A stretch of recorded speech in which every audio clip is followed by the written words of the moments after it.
Morning folks, here we have a BMW, basically any BMW, all the ranges, 1, 2, 3, 4, 5, 6, all of them. A lot of the cars suffer with a problem where the original radio, just turn this down, the original radio boots up in a BMW screen, after a couple of seconds boots off and just keeps rebooting.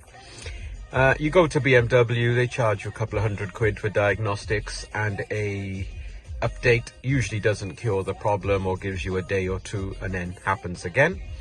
We have the cure. Come and get in touch. This car came in with the same problem. Takes us about a day to a day and a half to sort it, and this is sorted. BMW wanted £3,000. We've done it for peanuts compared to that. Pretty straightforward procedure. Don't have to buy new units like BMW say and forums say. We just replace some of the parts that have failed in the radio and recode it to the car.